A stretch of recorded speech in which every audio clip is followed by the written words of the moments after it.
Shalom and welcome back, everyone. I hope everyone is having a nice week. This week's Torah portion, we read a very odd thing. It talks about the value of a human being. In fact, there's an entire tractate in the Talmud called Erchin, which describes the values associated with human beings. How much is a human being actually worth?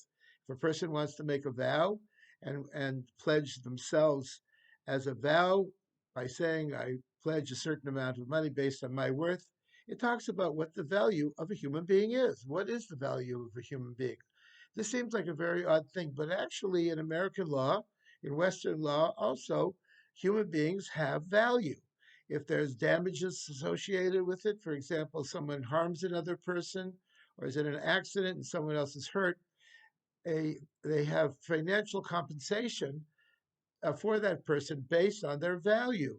Were they a very big earner in their lifetime, in which case they were associated with more value. They're worth more than if they were not so valuable to their family or to society, etc., etc. So people have value. People have worth, and this idea is found in the Torah. It's an important part of Torah law and Torah philosophy as well. And we see that people are valuable. People are not expendable. We never find, for example, uh, Jewish suicide bombers. In World War II, the Japanese had kamikaze pilots who would give up their life to uh, to go in airplanes and to bomb ships, American ships, and they would give up their life. We have Islamic suicide bombers. There's no such thing as a Jewish suicide bomber. No Jew has ever been a suicide bomber, and no commander has ever sent a Jew out on a suicide mission, even though a mission could be dangerous, but there's no plans of having it as a suicide mission. Many years ago, the General Ariel Sharon came to visit Lubavitcher Rebbe. I was there when he came. I remember the visit. He was not the prime minister of Israel yet. He was a general, and he went into the Rebbe, and he was there for several hours. And all of a sudden, all of us on the outside started hearing yelling, screaming, coming from the Rebbe's office. The Rebbe was obviously very angry at something. So after that, General Sharon came out of the Rebbe's office. So we all asked him, what happened? What did you talk about? And he said, well, I was describing to the Rebbe a battle strategy that was a brilliant battle strategy. It was something that really could be very useful in the Israeli army, and I wanted the Rebbe's opinion about it.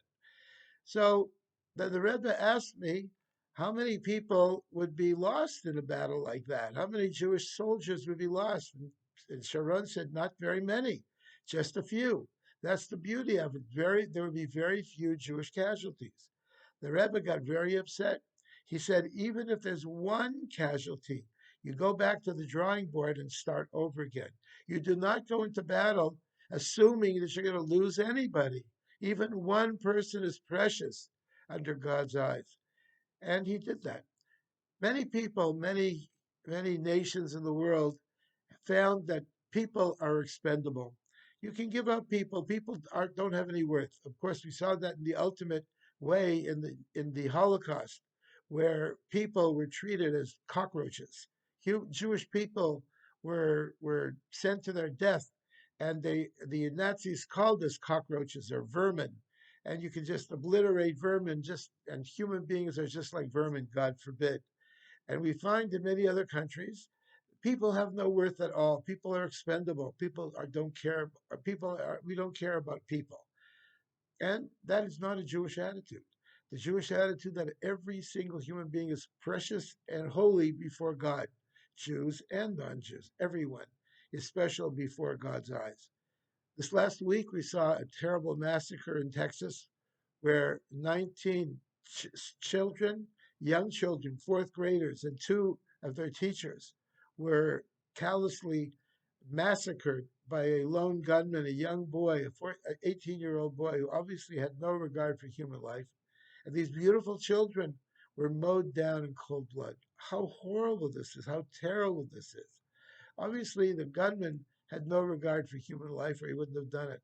What was motivating him? What was he thinking? What what parents raise a person like this? What were his issues? We don't know yet, and maybe we'll never know. But human beings have worth. Human beings have value. Tell that to the parents of these beautiful children who are lost, and they will tell you what their lives meant to them. So, as we're coming into the holiday of Shavuos, which celebrates the giving of the Torah on Mount Sinai, we are reminded of the fact that what Sinai taught us was the value of human beings and how important human beings really are. And that should be a motivating factor for all of us to recognize that and to do everything we can to prevent these tragedies from happening again in any which way. Everyone has their own idea about what to do about it, but whatever ways we choose to do about it, we have to do something about it to stop these massacres, to stop these killings, these shootings that are happening, not only in America, but all over the world. It's a tragedy, it's a horrible thing. We need to understand the value of human life. I'd like to remind everyone that the holiday of Shavuos is coming up a week from the Saturday night. Here at Chabad University City, we're going to be having learning at night. We're going to have a meal, a beautiful dairy meal on Saturday night after Shabbos, which you're all invited to attend. And we will be having on Sunday morning reading the Ten Commandments in shul. We'll be having our famous annual ice cream kiddush with cheesecake and ice cream and all of the dietetic things that you can imagine. Just joking. And we invite you all to come. You need to make a reservation for dinner, but we'd love to have you. So contact us at chabaduc.org to make your reservation. We hope to see you that Saturday night. I want to wish you all a very good Shabbos and a wonderful Shavuos, a Kabbalah Torah in an inner, deep way that it should affect all of us at our very core. Shalom, shalom.